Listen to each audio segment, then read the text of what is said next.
사실 예전에는 칼럼 형식의 영상도 많이 만들었는데 최근에는 워낙 전기차다 뭐다해서 시장도 급변하고 정보를 전달하는 것 뿐만 아니라 잘못된 정보를 바로잡거나 아니면 해석이 추가로 필요한 내용 위주로 전달을 하다 보니까 제가 하고 싶은 이야기는 거의 못했던 것 같습니다. 얼마 전에 화물차 사고 관련해서 영상을 내보내드렸죠. 이걸 시작으로 다시 예전처럼 제가 하고 싶은 이야기를 칼럼 형식으로 풀어보려 합니다. 거창하게 코너를 따로 빼거나 할 것도 없습니다. 그냥 하고 싶은 얘기를 가끔 하는 거라서 너무 특별하게 생각은 안 해주셨으면 좋겠습니다. KGM에 대한 여론이 최근 몇 개월간 안 좋았습니다. 사람 마음이라는 게 참 그렇죠. 작년 초까지만 해도 그렇게 응원 여론이 본물 같더니 이제는 또 불만이 많다는 거잖아요. 사실 이건 어떤 제조사에나 있을 수 있는 일종의 수모라고 봅니다. 이제 이 수모를 어떻게 견디고 이기느냐에 따라서 회사의 운명과 성적이 달라지는 거겠죠. 좋은 방향이 아니었다면 오늘 이 얘기도 꺼내지 않았을 겁니다. 그런데 KGM이 제대로 일을 내려오고 준비 중인 건 분명한 것 같습니다. 기술적으로나 판매 규모로나 현대차 그룹하고 비교하는 건 불가능에 가깝습니다. 그러나 적어도 국내 여론만큼은 현대차에 버금가는 긍정적인 방향을 만들 수 있을 걸로 보입니다. 왜 그렇게 생각하는지 오늘은 허심탄회하게 이야기해보려 합니다.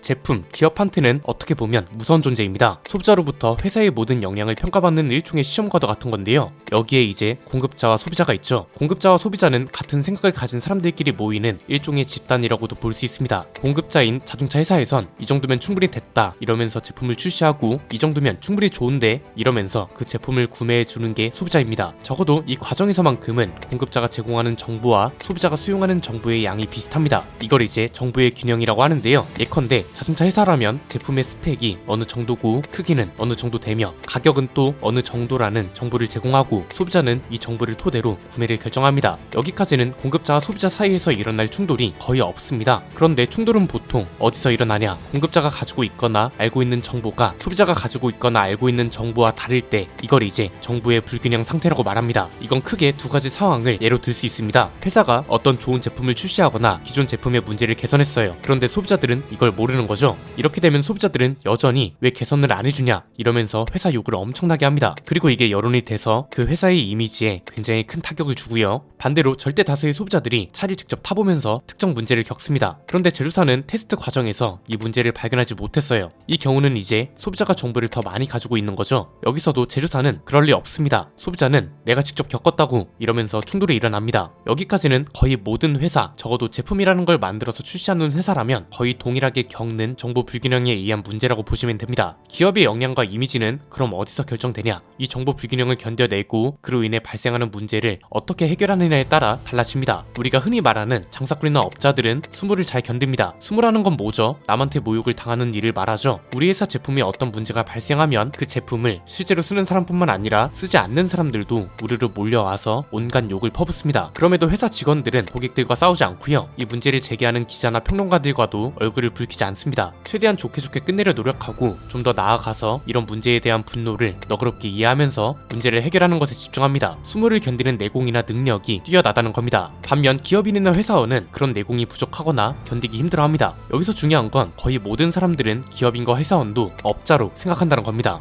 A 회사에 소속된 직원이면 그 직원이 곧 A 회사인 것이기 때문에 인정받으려면 이런 수모를 견디고 이겨내야 한다고 대중들은 주장합니다. 수모를 견디지 못한 것 치고 거대 기업이 된 곳은 없고요. 대중 브랜드로 남은 기업도 거의 없습니다. 현대기아차도 보세요. 전세계 3위를 해도 관련 영상 댓글창은 정치판 저리 가라 할 정도로 갑론을박과 모욕적인 말이 수두룩합니다. 어떻게 보면 최근 몇 개월 동안 저희 나름대로도 애를 참 많이 쓴 것 같습니다. KGM에 문제가 있다는 걸 알았지만 그걸 알린다고 해서 저희가 지적한다고 해서 바뀔 것 같은 기미가 전혀 안 보였기 때문입니다. 그리고 저희가 굳이 그런 일을 할 이유도 없고요. KGM을 향한 비판적인 여론은 어떻게 보면 굉장히 잔인하기까지 합니다. 앞에서 말씀드린 것처럼 대부분의 사람들은 어떤 기업이든 그 기업이 규모와 상황이 어떻든 똑같은 업자, 꾼으로 생각하기 때문에 똑같은 잣대를 들이빕니다. KGM입니다. 그런데 현대기아차만큼 엔진 종류도 많아야 하고요. BMW만큼 잘 움직이는 차도 만들어야 하고 전기차 효율은 또 테슬라 뺨치게 만들어야 한다는 잣대, 저는 이걸 굉장히 잔인한 기준이라고 보거든요. 그런데 이 역시 앞에서 말씀드린 대로 당연한 겁니다. 왜냐면 반대로 소비자들은 어떤 기업이 자동차든 수천만 원에 달하는 돈을 쓰는 건 동일하거든요. 현대차가 4천만 원짜리로 내놓은 차를 KGM이라고 이 2천만 원대로 내놓는 건 아니고 그렇게 내놓는 것 자체가 불가능한 것도 사실이니까요. 그럼 결국 KGM이 차별화할 수 있는 전략은 무엇인가, 이에 대한 고민을 많이 했습니다. 그리고 그게 바로 소통이라고 본 거고요. 적어도 토리스가 출시된 이후로 영업 마케팅 부서는 헌신했다고 표현하고 싶습니다. 리멤버 프로젝트는 항상 언급하지만 기존 자동차 업계에서는 볼 수 없었던 파격적인 마케팅이었습니다. 그런데 또 소통만 한다고 되는 건 아니거든요. 소통 이후에 눈에 보이는 결과를 소비자들은 원하고, 이 기대에 부응하는 것 또한 KGM이 가져갈 수 있는 차별화를 생각했고, 어떻게 보면 최근에 나왔던 비판들은 답답한 마음에 한편으로는 이런 방향과 결과를 기대하면서 썼던 것 같습니다. 결론적으로 KGM은 그러한 기대에 부응해줬다고 보고요. 이상적인 방향으로 변화도 시작됐습니다. 문제를 일정 부분 해결하고, 그렇게 해결한 문제를 증명하겠다고 나섰습니다. 저를 비롯한 소비자들이 KGM에 바라는 건 하나입니다. 이런 수모와 비판을 견디는 힘을 잃지 않는 것, 그리고 무조건 잘 만드는 게 아니라 잘 만들려고 노력만 해주면 된다는 겁니다.